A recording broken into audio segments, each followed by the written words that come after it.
In times of trauma and adversity, we must create space for connection by sharing a story of hope. Welcome to Stories of Hope Worldwide, hosted by Kerry Atherton. This podcast shares inspiring stories of individuals who have faced significant challenges and emerged stronger, offering hope and resilience to listeners all over the world. Join Kerry, the founder of Stories of Hope, every week to hear these remarkable journeys and find strength to overcome your adversity. Now, let's listen in to this week's conversation.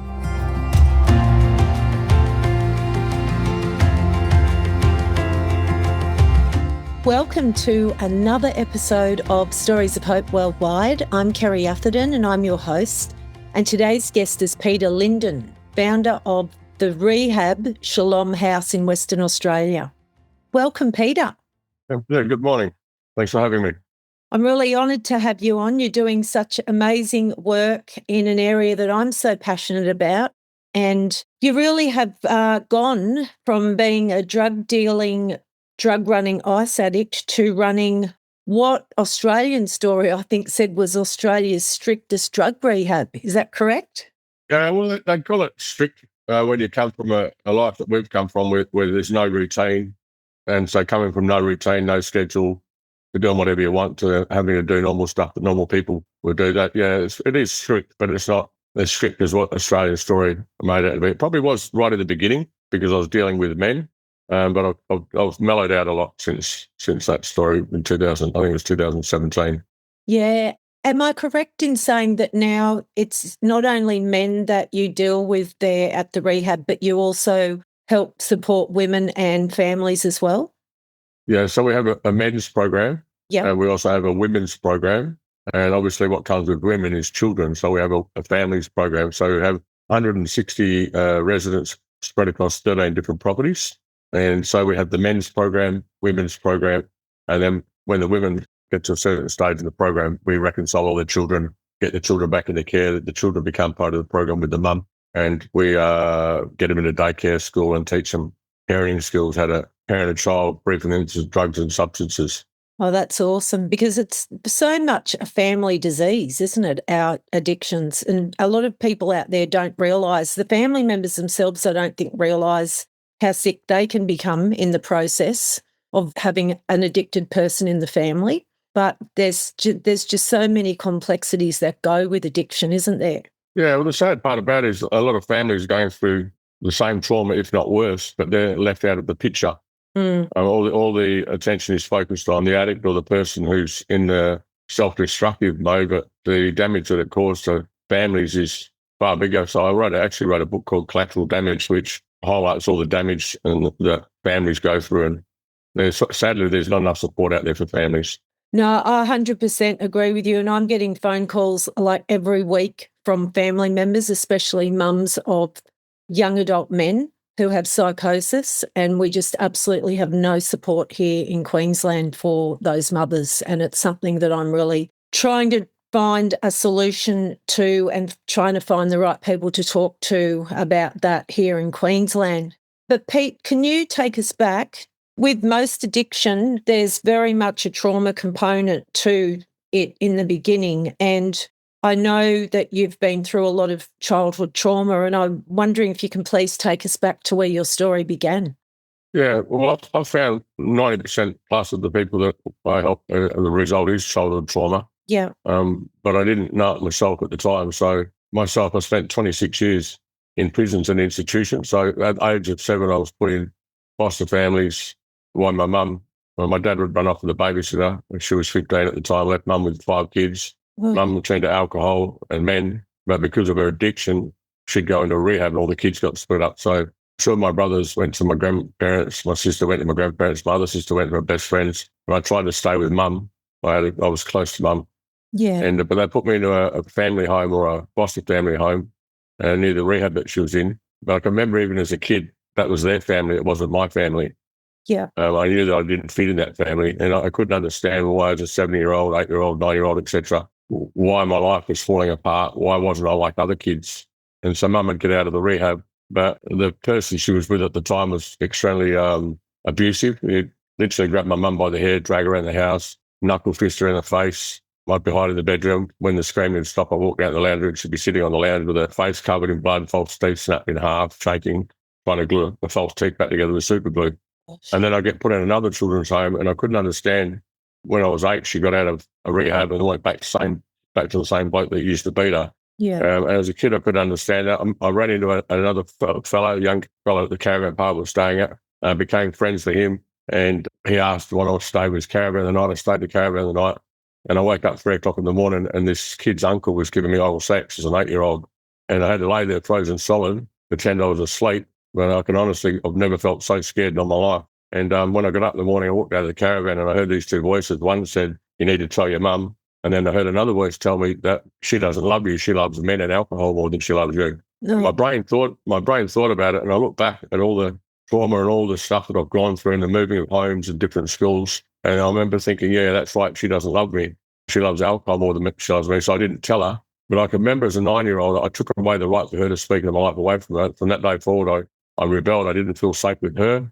I didn't feel safe with foster families. I just wanted to be on my own. And so I kept running away. They put me in another children's home. I'd run away. Eventually, they got sick of me running away. I was 9 years old and never committed any crime. So I used to pick the locks in a good Samaritan bin, jump in the bin and cuddle up in the clothes in the morning. Probably the only crime I did commit was going around the shopping centre in the morning, picking up a loaf of bread and some milk and taking it back to my little good Sammy bin. No. And but I remember at 3 o'clock in the morning, I had the bin door open. The police come in with a torch. They caught me in the bin. I was staying at a Parkville Children's Home. I'd run away from there 3 times. And so they took me back up to the Parkville Children's Home, and I hadn't seen my dad since I was 7. He took up with the babysitter. But I walked into this room as a 9-year-old kid. I had my dad to the right, I had the counsellor to the left, or the group officer, and she basically, no introduction to Dad, just walked in and she said, I remember it as clear as day, she said, "You obviously don't want to be here anymore, and so we're going to give you a choice. You can either go with your dad or you can go to Longmore." And I thought Longmore was one of other children's homes or foster families or Walcott. But when I looked at my dad, I had that same voice. And I can remember these two voices, and I'll talk about it a bit more later. But when I looked at my dad, I heard a voice again. It says, "He doesn't love you. He loves the babysitter more than you. If he loved you, he wouldn't have run off and left you with mum. Mum wouldn't have gone what she'd gone through." That's what my brain was processing. Yeah. And so I thought, yeah, that's right. He doesn't love me. And I was angry at him. There was no reconciliation. They just brought me in a room, hadn't seen him for 2 years. And the lady said, "You can either go with your dad or go to Longmore." I looked at him, heard that voice, and said, "No, stop you. I'll go to Longmore." And so it was decided to take me to Longmore. I didn't know what Longmore was, but as a 9-year-old kid, I remember it was clear as day. They took me in there. They big gates, 5 metres high, wire fence all around this thing. And they took me in there. They stripped me naked. As a 9-year-old, they put crab cream on my hair, a nick cream on my nuts, gave me 6 comic books, a towel, and marched me down right prison cells. And there was 13 cells on the right, 13 on the left. My heart was going 100 miles an hour. I've never been so scared in all my life. And they opened the door, pushed me in the cell, locked the door. And I remember as a 9-year-old kid, I chucked my stuff on the bench, laid on the bed, cuddled my pillow, bobbed my eyes out, saying, "If you let me out now, I'll behave. I won't run away again." And all I wanted was my mum and my dad. Yeah. But I heard a voice again in my cell, and it said, "Peter, from this day forward, you're going to have to look after yourself." So I made a vow as a 9-year-old kid, from this day forward, I'm going to look after me. And I got up the next... Was that your voice? Was that an inner vow that an inner vow that you made, or do you feel like that was a voice from God? So we all get those voices. So one of the things, I'm unashamedly a Christian man. I believe God is God, and I am a Christian man only because of the encounter that I have, but I don't believe it's okay for me to push my faith down on somebody else. If you want to see my faith, you should see it by how I live my life. Yeah. But my actions would speak louder than my words. But whether you're a Christian or whether you're a non-Christian, it doesn't matter who you are, there's a light and there's a dark, there's a good, there's a bad, there's a God, there's a devil. You can call the light light, you can call the light God, you can call the light the higher power. You can call the dark the devil, you can call the dark a demon, you can call so light and dark. Which if the listeners just say, "Well, I'm not a Christian, but there's a light and there's a dark," and from the day we're born to the day we die, we're being programmed, and the light and the dark, they stick on it, and they sit on our shoulder. And so the light will say, "Pick the rubbish up off the ground," and the dark will say, "Well, I didn't put it there." When you're putting your shopping trolley back, the voice will say, "Take the shopping trolley back," and the other one says, "Stuff it." They get paid for that. And so all of us in life, there's a light and a dark, and we have the choice of which one we listen to. And I believe that my mind is a processor. In other words, when I face circumstances that I do and don't create, my mind will think about it, and my heart will store the memory. And I often say, out of the heart flow the issues of life, or out of the heart flow the consequence of life. So a man or a woman say, "You think in your heart, you are what you think." And I believe that your heart is like the hard drive. And so I didn't realise it back then. I've only learnt all this since I started rehabilitation and changing my life. But those voices had followed me. One wanted to destroy my life, and one wanted to give me life. One wanted to make me bad choices, and the other one wanted to make me make good choices. And often the dark voice, it justified how I felt. I had unforgiveness, bitterness, resentment. I had guilt, that man who molested me. I had shame. I was angry at everybody, and I had my walls up. And so that voice in the cell, I believe that night it was a good voice that saying, Peter, from this day forward, you're going to have to protect yourself. You're going to have to look after yourself. Right. And so you often hear me as we speak today about the light and the dark. I won't say God and the devil. I'll just call it light and dark. And that way, everybody would be on the same page. Yeah. Yeah. I get that. Like sitting in AA for so many years myself, nearly everybody, honestly, almost everybody that comes in thinks that God has abandoned them because of the things that have happened in their life. But after sitting in the rooms hearing the stories of recovery and the miracles, within a short period of time, they start to believe that there is some kind of power greater than themselves who has actually kept them alive and got them into those rooms of recovery. Yeah, well, I feel like I'm in a science fiction movie. I mean, if you had told me half the stuff that I know today, back then, I wouldn't have believed you. But, I mean, he's real. And when you think of it, the dark doesn't want you to know and the light wants you to know. And it's like this battle, but neither one can violate your free will. They follow you, waiting for you to face circumstances that you do and don't create. And whenever you face a circumstance that you do and you don't create, both of them whisper. I've always listened to the dark because I justified me doing what I did. Every time I have a problem, the quickest way to fix a problem was to stick a pick in my arm, smoke a pipe, pop a pill, or have a drink.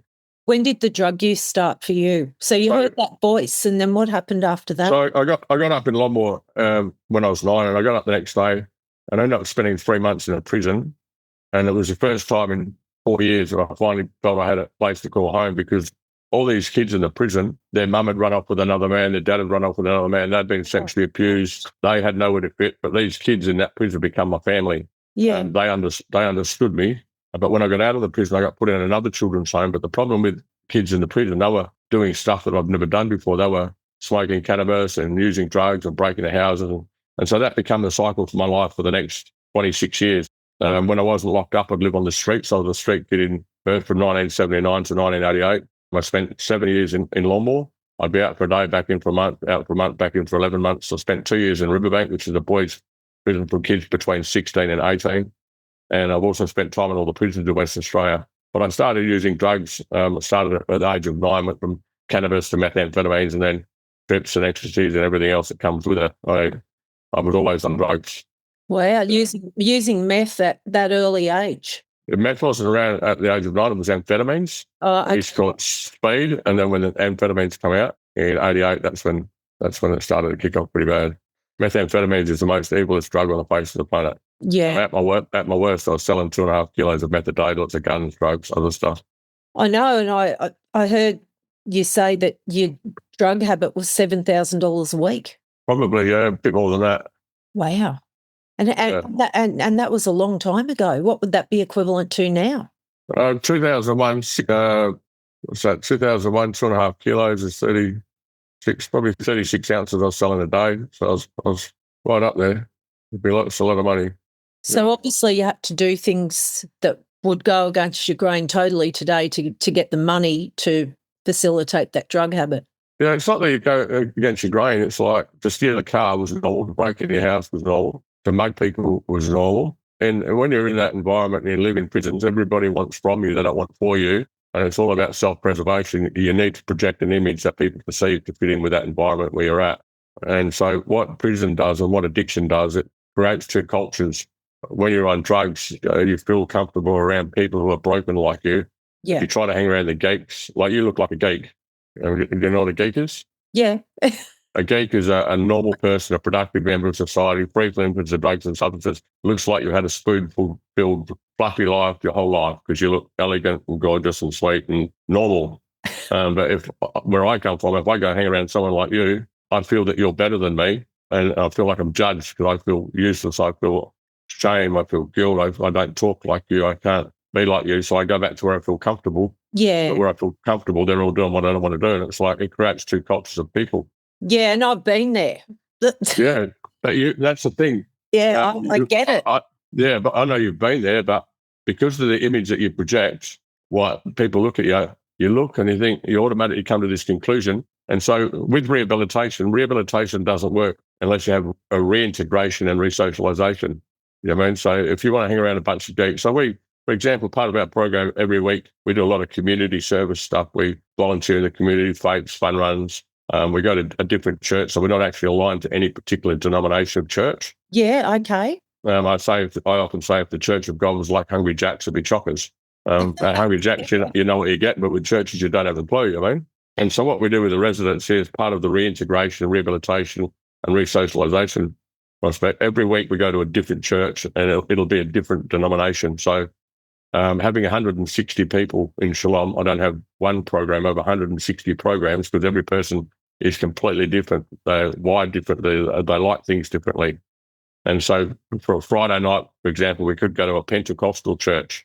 And if you've never been to a Pentecostal church, and some of the listeners might actually be able to relate to this, but you walk in and they're going, oh, and they're falling on the ground and they straight, what the hell is this?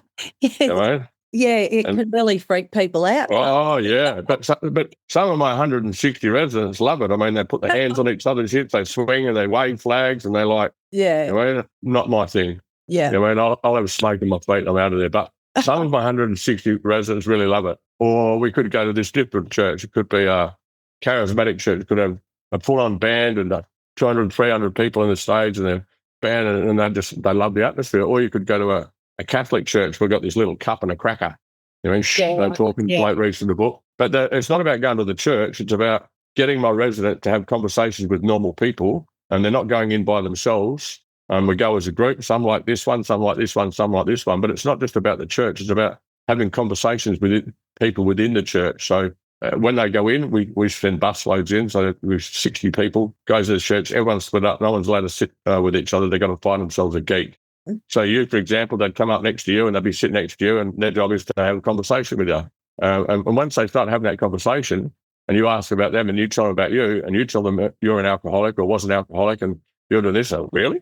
Yeah. And so what it does, it helps to break down the lies that they've believed that you're just as screwed up as what they were. But you've come out the side. And they often find that they're giving advice to family members or they're hearing somebody else's story and it helps bridge the gap between the two cultures. And when you do that for 1 month, 6 months, 12 months, you don't even realise, but you're swapping from this culture to this culture. And then you feel more comfortable back around the normal culture than you do the old culture. Yeah, I love that. That's like, so reintegration into society, really. Yeah, 100%. Yeah, and that's what I love about Stories of Hope. I've been going for 9 years now, and I have a motto that we have like a no political, no business, no religious agenda policy. And we have people that from all walks of life come into the same room and there, will be some people that have just got out of jail. There'll be CEOs and millionaires. We might have homeless people. And the whole thing is to just connect on a human level and put all those titles and crap and everything else, beliefs out the door. Yeah, that's beautiful. And it never comes in, and everyone just really accepts each other and it's where everyone sits and they know we're all human, we're all struggling through life and we're all trying to find a hope and a better way to do things. Yeah, well, my whole life being in children's homes and prisons, I felt that I was trapped in a world that I didn't want to be in. I didn't want to break in a house. I didn't want to live on the streets. I didn't want to do what I did. And there's a few times over my life where I tried to hang around normal people, but it doesn't matter how hard I tried, I just couldn't achieve it. And so I'd go back to where I felt comfortable. So my whole life, I just wanted to be a geek. I would have given anything as a kid to be able to get up in the morning and run up to the bed and jump in with mum and dad for a cuddle, or go on a family holiday, or play sports, or have dad teach me to lift a toilet seat, do a pee and put it back down for the lady. But I never had a dad, never had a mum. My whole childhood was stolen from me. What other kids has done was normal. My normal was eating out of garbage bins, breaking into houses, stealing cars, living under bridges. And literally my whole childhood was just stolen. Oh, that's so sad. I grew up with 2 alcoholic parents, but I didn't go through what you went through.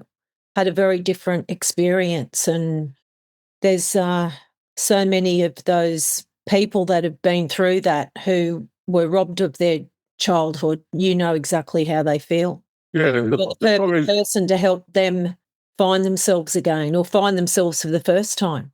Yeah, but I channeled that anger I blamed everybody else Mm. for why I was like I was, and it justified me doing what I know that I shouldn't. Yeah. You know what I mean? And that wasn't okay. But I blamed my mum, I blamed my dad, blamed the prison officer. I just blamed everybody else. And to cover my pain, I just stuck a pick in my arm, smoked a pop a pill, not realising that I was actually doing even more damage. As you hear this story, what Kerry's discussing might be resonating strongly with you. Perhaps you've experienced something similar yourself and are looking for support. Kerry Atherton is an experienced counsellor and wellbeing coach and has private sessions available if you or someone you know needs some help. You don't have to deal with trauma, addiction, PTSD, and abuse alone. If you'd like to talk about today's episode or your own experiences, book a session with Kerry at empowerlifesolutions.com.au or check the link in the show notes and embrace a future filled with hope. Now back to the episode. Pete, you said in the interview, I'm presuming that most of the Australian story was on point, but if I'm wrong, let me know. But you said in your interview that there was about 4 times, you said you hated yourself and everything about your life, and there was around 4 times where if someone had reached out to you and extended their hand that you would have taken it to change your life. But did that not happen? It happened when I was 9, put in prison. When they shut that prison door, I jumped on the bed and threw me stuff on the bench and covered my pillow, and I just rocked side to side. Oh. So if you let me out now, that was the day somebody had to open that door. Yeah. After me being stripped naked and put in that cell, if somebody had opened that door that day, I honestly believe that it would have changed. And that's when I heard that voice from now, I'm going to look after myself. I'm a 55-year-old fella that still cuddles his pillow every night, and I rock side to side to get to sleep. I've been doing it since I was 9. Yeah. And there's a couple of other times when I turned 16 was another time. But there's a couple of times I know clearly that if somebody at that time had reached the hand out, I know that I was ready for that change, but it just didn't happen. No. Another time when I was an adult, I got put into prison, and in 1999 was another time. I just hit the wall, lost everything. I had a wife, 2 kids. Bailiff had locked the house up, Mrs. on the streets. I was relieved that the ride was finally over, but I know that if the right service was there, I would have changed. Yeah, I've done obviously a lot of therapy on myself, being a counsellor for 20 years and that, but I still find myself crying for my childhood at times. And I had an incident the other night where I was remembering a fight with my father and seeing my dad cry, and I just started sobbing, and I thought, obviously there's still a wound there. Some wounds never really go away, but we just learn how to manage them, hey? Yeah, well, here actually I get them to go away. And so we go to the root issue. And but I've learned that throughout my whole journey is how to take the axe to the root. Like life from the day you're born to the day you die, we're being programmed by the way that mum is mum and dad is dad, the way that they model parenthood. And kids are watching and they just soak it all in. It's going to their brain, going to their heart. You're being programmed by the way they are behind closed doors and out in the community. If mum fish chips and salt, the fish chips, salt, the swear words. If mum and dad fish chips and salt and you as a child fish chips and salt, they'll tell you to don't swear. And so you won't swear because you're under their authority. So you just naturally don't swear. But that's gone from your head into your heart. And when you go to school, the way the teacher teaches, you're being programmed. Yeah. Also, as you live life, you face circumstances you do and you don't create. Now, most children will take away the right for a parent to speak in their life away from them, generally around the ages of 13 to 15. One day, they'll say, Mum, can I go out? Or Dad, can I go out? Mum will say, no, you can't. And they stick their chest out. Oh, they challenge your authority. I've never seen that before. Yeah. But that's where from that day forward, they're saying, Mum, Dad, I no longer give you permission to speak in my life. And it's really important for a parent to recognise that, because what they're saying is, I want to go from a boy to a man, or I want to go from a little girl to a lady. And it's a new season in life. And now, whatever's been deposited into their heart from the day they were born until that day, that's what their brain and their heart draws off. And so I could give an example which would be really great for yourself and listeners to understand. It's like you can class addiction in 5 categories. You have A, B, C, D, E, but you can class trauma in 5 categories, which is A, B, C, D, E, but there's actually 3 types of E's. And A, for example, you can have a 13-year-old kid that grows up with really good mum, really good dad, doctors, or really, really good family. But the child doesn't know that dad has a porn problem. And so mum and dad could go out to the shops and the child's looking for a text. He goes in a dad's drawer, opens the dad's drawer, and there's a pornography book there. As a 13-year-old child, that, and then the experience that he has, he does something that he shouldn't do, puts the book back, and he hears a voice, you should tell your mum. And his other voice was, no, don't tell them. Imagine what they'll think of you. Now, one voice says, don't tell mum. The other one says, tell mum. Tell mum is truth. Don't tell mum, keep it in the dark. And so he doesn't say anything. A week later, he got away with it. He had a really great feeling because his sexuality was just woken up. Mum and dad go out, and now he gets the voices, go look at the book, go look at the book. Other one that says, don't look at the book. Oh, it's okay. You didn't hurt anybody. That was good. Yeah. And so he goes back and he looks at the book and he does what he does the second time. So that seed that was sprouted, planted, now it sprouts. That's a bee. You know, and so even with the pornography, so we have people here with any life-controlling issue, and that's how pornography starts in life. You do it the first time, do it the second time, third time, seeing a day, you don't get that conviction anymore. You just keep doing it. That's right, yeah. But that's the same with alcohol. It's the same with cannabis. It's the same with methamphetamines, drugs, opiates, prescription medication. Become desensitized. Desensitized. Yeah. Yeah, I call it the unwiring of your brain. Yeah. Okay. You can't see it. And so, but it all starts as a root. And so a person caught up in pornography, when they go into the C and the D, it starts to escalate. They go where they want to start taking more than just the book. They could have their little sister. They play mums and dads, the doctors and nurses. They could have a cousin come over. They start just doing stuff with animals, their cat, their dog, their videos, and they want to bring what they've been experiencing into life. That's the C and the D. And an E is when it hits the brick wall and all of a sudden it's finally exposed. Now it's out in the open. There's nothing they can do to hide it. But that whole journey through the C and the D, the A, B, C, D, E, they don't want to do what they do. They don't want to drink alcohol. They don't want to smoke. They don't want to do this, but now they're trapped and they just don't know how to stop. And the E is when it hits a big brick wall, ends in a big finale. And that's what we do here. We take in E's, but there's three types of E's. There's an E1, E2, and E3. But the example that I just gave you of pornography is the same with cannabis or drink or alcohol or cigarettes. 100%. Yeah. Yeah. What's the category 1, 2, and 3 then that you're talking about that you take in? So the E1 will do whatever it takes to change. That's right. Okay. The E2 just wants to escape from the consequences. If you took it to an addict will want to go from heroin to methadone or Suboxone. Yeah. So they still want the kick and the chemical to cover the stuff. And the E3, they're what I would call roosters. They have no conscience. They will do anything. They're like the kingpin. They're just in it for the money. They don't care what happens to anybody else. They're just all about them. So the E1, E2, E3, to top that off, when they are E1, E2, E3, you've got to ask yourself when you're looking at the addict or the person caught up, what is the family structure? So if your brain, when you hit the brick wall, it ends in a big finale, your brain will go through the options. And mum or dad or brother or sister have watched you destroy your life. They've been telling you to go to rehab, and you don't want to go to rehab. You're out doing whatever. Mum and dad are sitting there fretting about your life. When you finally hit the brick wall, you ring up mum, say, mum, I'll do whatever it takes to change. And mum hears this, finally, rehab. And so she hears this voice, don't go and help him. But then she'll hear another voice, but I can't, it's my son, or I can't, it's my daughter. And the one that says, I can't, don't go and help him, that's the dark. And because the parents or family members, they're not qualified to help in the way that they want to, but they are in the way they need to. And these first 5 fingers is your mum, your dad, your wife, your brother, your sister. And these other 5 fingers are what I call the institutional fingers. It's a hospital, prison, mental health hospital, morgue, or rehab. Now, an addict will never choose one of the institutional fingers when one of the relationship fingers are there because it's easier. So mum has a go, she gets wiped out. Yeah, and the enabling that they do without realising. Yeah. That's it. Without realising, they think they're doing the right thing, but in actual fact, they're doing the wrong thing. And so that's why most addicts don't turn around until they're over 36. And depending on their family structure, they've wiped out mum, wiped out dad, wiped out brother. Yeah. Mum has another go, grandma, and bit by bit, eventually they hit the brick wall and there's no relational fingers left. They've got the institutional fingers. So when they come to me, I say, where are you staying? I say, you're staying with mum? Well, you can't come here. Where are you staying? Well, on the streets, you've got nowhere else to go. Well, that's good.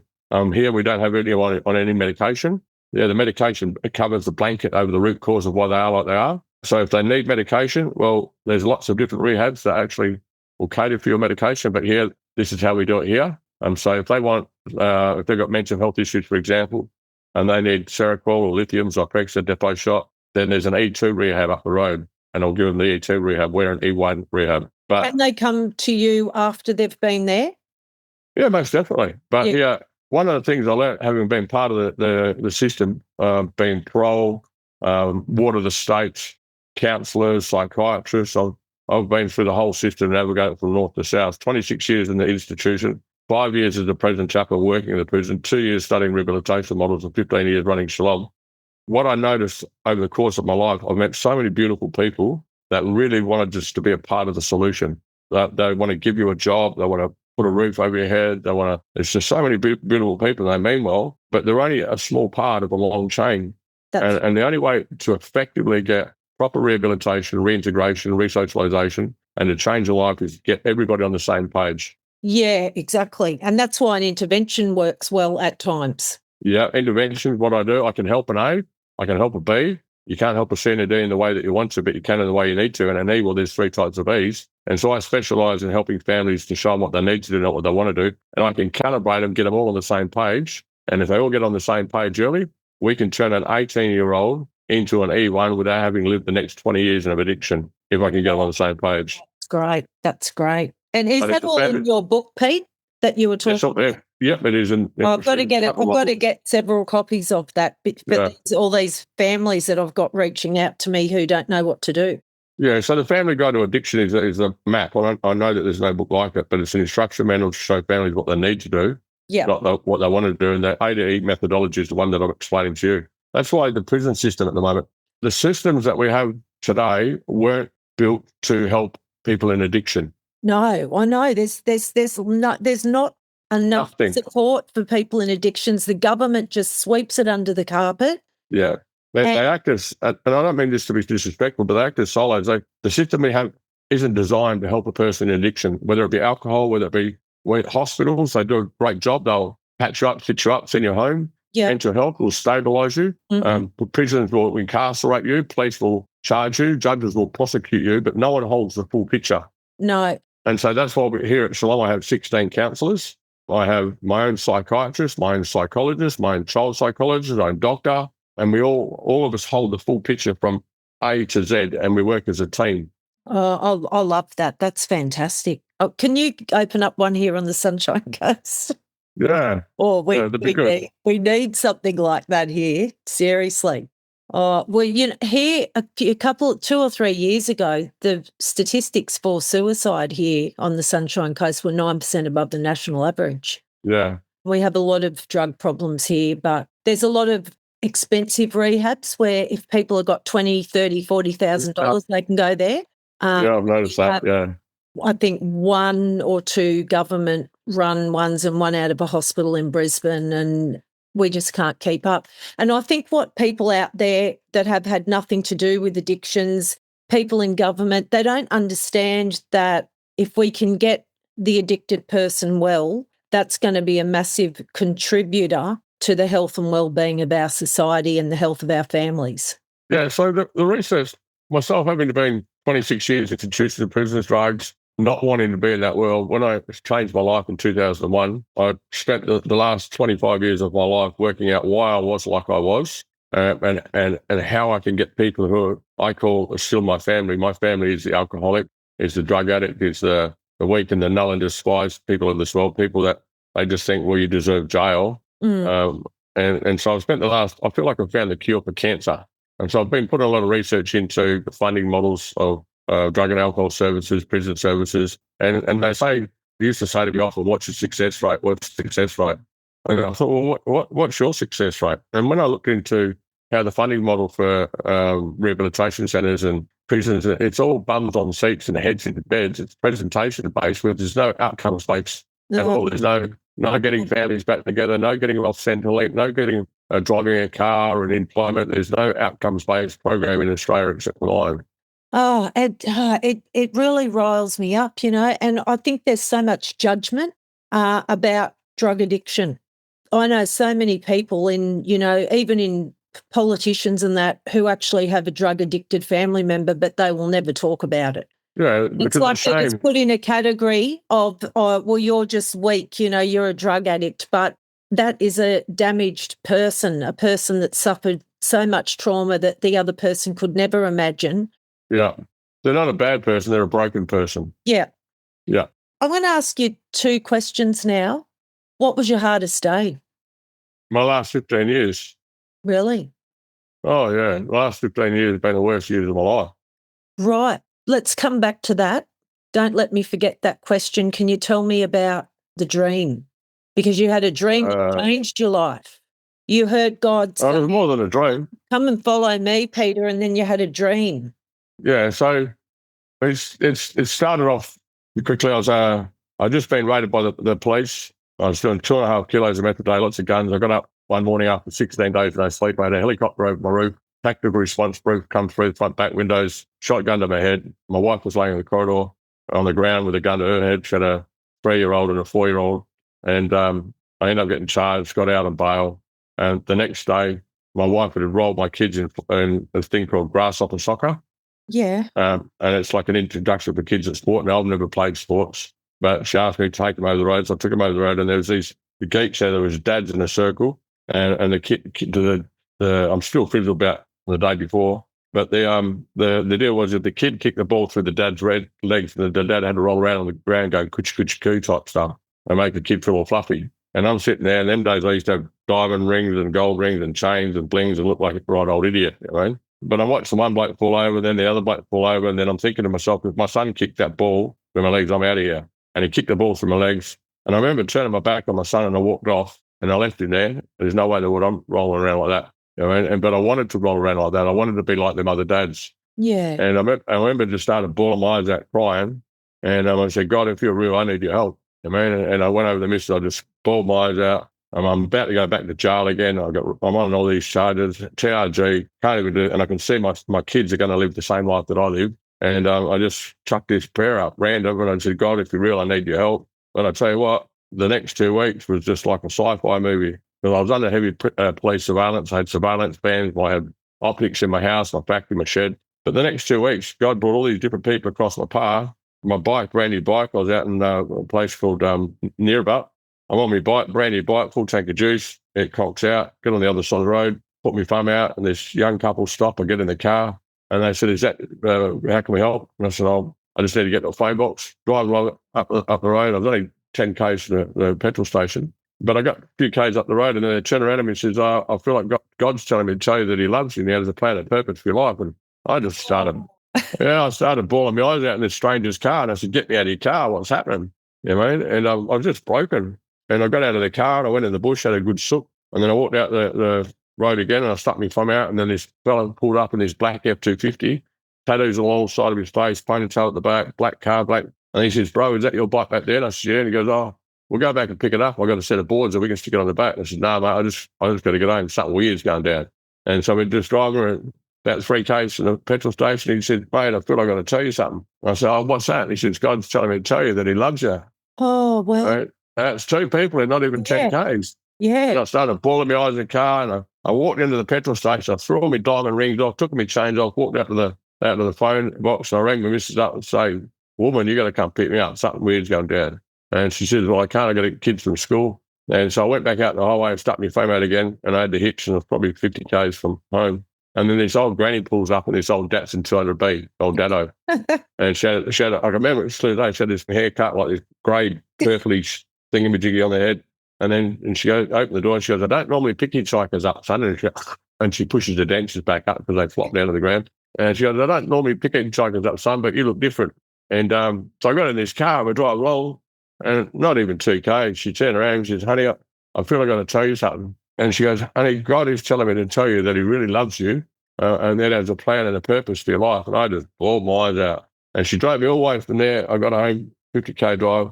She dropped me off my driveway. I grabbed the missus, grabbed the kids, got in the car, said, we got to get the hell out of this house, you know, because it just was a meth house. Yeah. And so I went and booked in a motel, and I covered the window up because I had psychosis. I'd been in a nut ward and all that a few weeks beforehand. Yeah. And I went to sleep, covered the window up, pulled the TV, unplugged everything, so nothing, no. And then I went to sleep, and I woke up at 3 o'clock in the morning, and I had a dream from God, and he says, Peter, he says, you're going to tell people how I changed your life. And oh, my God, he should have felt this presence over me. I was bawling my eyes out, crying. I just felt, wow, I never felt this is better than any drug I've ever had, you know what I mean? And I woke the missus up, because I've never been to church, so I never had none of that Christian stuff going. But I make the missus up, and I said, hey, I just had a dream from God. And she rolls over, so I goes back to sleep. And then when she woke up in the morning, I said to her, I've got to go to church. She goes, what?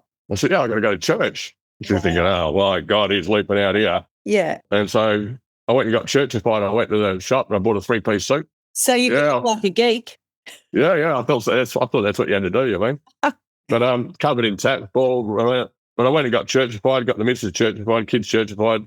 And, I was screwing the ass because I was on a lot of gear. But I drove around all day, and every time I try to pull in church, I hear this, not that church. And I go, next one, not that church. And Morley, New Life Church, pulled in Morley about 4 o'clock, and he said, go to that church. And so we parked in there. The service was about to start. And as soon as I got to the door, they stole the kids. And I didn't know the kids' church stuff. The kids go one way, the adults go another way. So they stole the kids and took them away. And the second I walked through the doors, man, my legs were shaking. I started shaking, uncontrollably crying. And the preacher, he says, how dare that uncircumcised Philistine defy the armies of the living God? And he says, if you're sick of your life and you seriously want to change your life, then I want you to come to the front and ask Jesus in your life. And man, I went up the front and I just cried and I asked him in my life. And I heard the words. He says, give up everything you own and follow me. And that was the beginning of a journey where I had lots of cars, lots of stolen goods, lots of this, and I had to give it all away. I had a dodgy lawyer. There are dodgy lawyers out there, I mean. So I had my dodgy lawyer, and I got rid of the dodgy lawyer, got a legit lawyer, went and booked in a caravan to just detox myself for 6 weeks. I ended up getting put back in jail. But that began the beginning of a journey of change where I used to think I was a fart in the wind. You know what I mean? Sorry about the expression, but if you fart, it just disappears. Yeah. But you're not a fart in the wind, you know what I mean? He's real. Yeah, you had the word that he had a plan and purpose for your life. Yeah. He nuked me. Yeah, he nuked me. And then when I was in jail, he told me I had to go to Bible college. I went to 16 different schools, only made grade 6. So when I got out of jail, everything lined up, and I ended up going to this Bible college, and that was 3 years. I mean, I remember every day going into the Bible college, learning about the Bible. I'd done Cert for Ministry, Diploma in Theology, Advanced Diploma in Theology. But I spent three years there, and every day I was walking up there, I can't be like them, I can't be like them. Hallelujah, praise the Lord, of glory here. I was just like, mate, really? First day I walked in the building, this fella named, I won't say his name, but I walked in the building, and this dude comes and gives me a cuddle. I went to try and cuddle me. I pulled back the crappy one. Yeah, what are you doing? Yeah. But he went to hug me, and I went to give him a good KO. And but I kept saying, I just can't be like them. And then I heard this voice, Peter, I didn't ask you to be them, just be you. And, oh, my God, that was good. But I don't want to be all hallelujah, praise the Lord, glory, to hear that stuff going. I just want to be me. I like me. And anyway, 3 years of study of theology. That was in 2005. And then in 2005, I became a volunteer chaplain working in a prison at Acacia and doing a lot of stuff in Acacia. Finished there in 2010. When I finished in 2010, I felt I was to be a full-time volunteer. I heard the words step out of the boat. So I gave my business away. And for the next 10 years, I became a full-time volunteer. And I volunteered at all the different rehabs, watching how different rehabs do it. And I see them taking people from an illegal addiction to a legal addiction, but not actually, no one was changing anyone's life.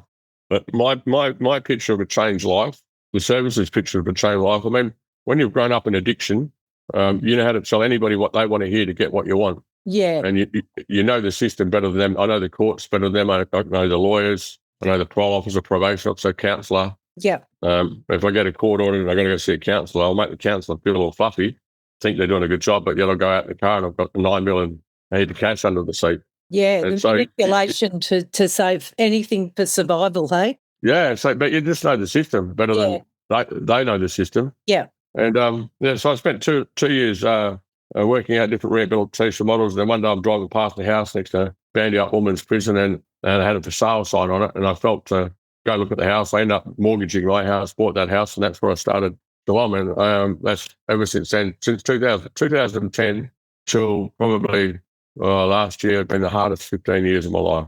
Yeah, so we were going to come back to that, weren't we? So tell us a bit about what's been so hard about that. On one hand, you're doing absolutely amazing work, changing so many, hundreds and hundreds of lives, but how has it impacted you? So when I become a Christian, I become what they call a God botherer. Have you ever heard of a God botherer? Yeah. People call us that all the time. Yeah. Until they get to know who we really are and that we're not like that. Yeah, well, I've become a God botherer, proselytizer, they call it. Yeah. And I go in Acacia prison, I went and encountered God, and I wanted everybody to know what I know.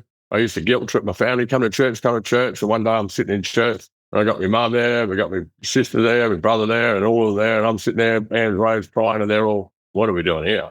Yeah. You know, and even in the jail, I had a plan how I'm going to tell everybody about how they're going to change their life. And in 2010, when the door shut, I didn't, and for those who are a Christian or don't come from a faith background, you hear me out. When I finished at the prison, I couldn't understand why the prison door shut, but in Western Australia, anyone with a criminal record, they shut everybody out of the prisons in one hit. So after being there 5 years, watching the same people grow up with in, out, and then 5 years one day, so well, I'm thinking, well, what do I do with my life now? And I kept getting this scripture, and it was Psalm 46:10, and Psalm 46:10. And so I know what Psalm 46:10 says. It says, be still, I know that I'm God.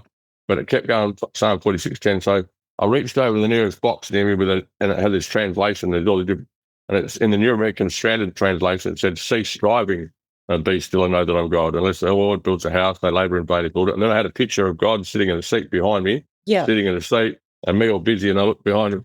And when I looked behind, I seen him in a seat, and he said, have you finished yet? And I said, what do you mean, have you finished yet? Well, for the last 10 years since you changed your life and you worked in prisons, you're doing it your way. Yeah, yeah. So I was out in front of him. I wasn't behind him. I was getting ahead of him. It was all me. Yeah. And he said, now we've done it your way, let's do it my way.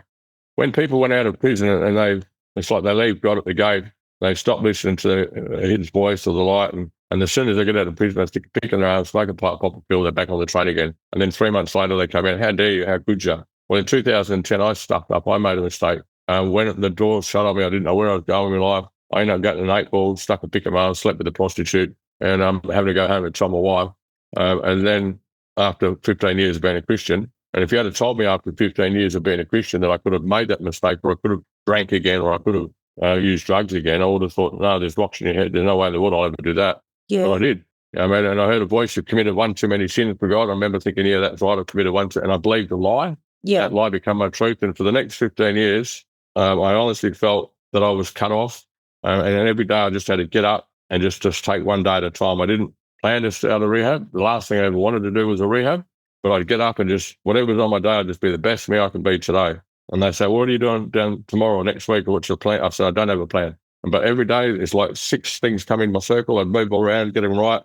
And then one day get up and one of them had disappeared. So then I move all around, and then another one come in, and then I move them around, and then 6 become 10 and 10 become 15. And then over the last 15 years, he told me right at the beginning, he said to me, he said, Peter, everything that you need to do what I've called you to do is in front of you. And so the whole of Shalom is actually run by residents in the program, current residents. Literally, we move around every 6 weeks, 3 months. But I had to learn how to stage 1 works with stage 2, and stage 2 works with stage 3. I had to learn the counselling method. So basically, I myself went through a lot of prayer ministry. I had to understand about taking the axe to the root. When you first look at the pornography book, that's a seed, and then the seed starts to sprout, and then there's all these apples on the tree. So you'd know yourself being a counsellor. Yeah. When people come in, they're talking about their today, their last week. But the issue is never the issue. No, the issue is the root. That's right. It's far deeper. Yeah. Yeah, so we go straight to the root and we knock out the main roots. And when we knock out the main roots, the whole tree falls over. Yeah, yeah. And so we take the axe to the root. So going in and having all the pressures that come with running a rehab, people have pressures for one person. I have 160, but there's been hundreds of days where I go home at the end of the day and just curl up in the bed and just cry, saying this is too much for me. Oh. And my wife would be stroking my head. It's like having a 100-litre bag, bin, and it's got a wall of plastic that thick. And it's like they stick me inside of this bag and everybody's just jumping on me. You know, and there's people on the outside holding the bag and they're just jumping on me, abusing me, all this sort of stuff. And then 3 months later, I'm let out of the bag and it's just like, if I have a break, stop crying for a couple of months. But the bag gets stretched and the bag's gone from an inch thick to, 3/4 of an inch thick, but now it holds 200 litres. And I've found through all the pressures that I've gone through in the last 15 years, it's increased my capacity to do what I do. The greater, the greater the pressure, the greater the capacity. So just trying to learn, trying to be teachable, learning out how the program works and how I communicate with men is different than how I communicate with women, because a lot of women have been through domestic violence, and so even your body language when you're sitting there with a woman and if you're like that, they can shrink back because there's a root there. So I had to learn to communicate. How I communicate with this person is different. How I communicate with this person is different. How I communicate. They're all different. every person's different, and learning what's real for them needs to be real for me. Yeah. Learning how to bring the truth in love, learning how to develop the culture in which they can change that. Whether you're 150 kilo or whether you're 70 kilo or 60 kilo, you're a princess in the eyes of God. You're beautiful, you're gorgeous, you're made special. And God has made each one of us individually how we are. And it's the lies that people believe. They believe lies. I'm useless, I'm worthless, I'm no good. Well, that's a lie. And I love what you say, because that truth actually sheds the shame, doesn't it? Shame, the lies keep us in a place of shame, but that truth sheds that shame.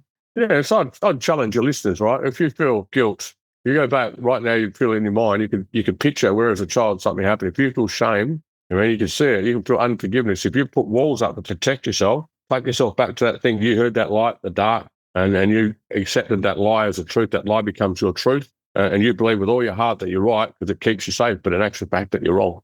Yeah. And so that's where we're going to go back to that root cause, not the foliage on the tree. We're going to go back to the root, where you believe the lie is the truth, where you heard those two voices. Pete, I'm going to ask you a big question now that I ask all our guests as we come to a close on what's been just such a sensational insight into your life and the wonderful work you're doing. What is your message for the world? You don't realise what you got until you haven't got it. In other words, I've been with my wife for 35 years. She's my princess. She grew up great and normal, but I get to wake up in the morning to gaze upon the glory. Every time I look at her, she makes my heart flutter. Oh. I see my children, and it's a gift to gaze upon my children, my grandchildren. And the greatest gift that we've got is it's those that we love. And having unforgiveness or bitterness or allowing division that can destroy relationships. Life's not about money. Life's about, loving your wife, loving your children, just being the best you can be. Yeah, I just love my wife. She's my princess. She makes me flutter. Over 35 years, she makes my heart spin. And even my kids, my grandchildren, to see my son. I prayed when I got new, I prayed this prayer of my son and tried to be a dad when I never had a dad. And I just prayed, God, help my kids never to be like I was, not to live the life. And I changed 50% of what I never had to my kids. And the other day I walked past my son, he's 30 and he's got his 3 kids on the trampoline and they're playing boxing and they're just like, oh, so proud of my boy. Oh. And I'm so proud of my boy. And everything that I couldn't fix, he's fixing, and he understands the parts that I'm missing. But love, joy, peace, patience, kindness, honesty, integrity, transparency, be part of the solution, not part of the problem. If you see rubbish on the ground, pick it up. If someone's offended, just say sorry, set them free. Take the shopping trolley back. Just be the best you can be, and let God do the rest. I don't tell people about God anymore. I just try to be the best guy I can be. He's a big God. He can do what he does, but thank you very much for your time. Really appreciate it. You're a beautiful lady and absolutely gorgeous the way you look and the way you present. And I thank you that your heart's in the story, you really care and you're special. Oh, thank you so much. They're so beautiful words, and I just love your story so much. Out of such ashes and heartache and heartbreak, you've really made such a beautiful story of redemption for so many people, and you are a true story of hope. Thank you, Peter. Yeah, God bless you. Thank you very much for your time. I appreciate you. Thank you for listening to Stories of Hope with Kerry Atherton. If this conversation helped you, please consider sharing the podcast with a friend or leaving a rating and review on your podcast player. If you'd like to find out more about Kerry Atherton, head to storiesofhope.com.au, where you can purchase her books or find her next event. Check the show notes for links and information about our guest in this episode. And remember, you don't have to walk your path alone.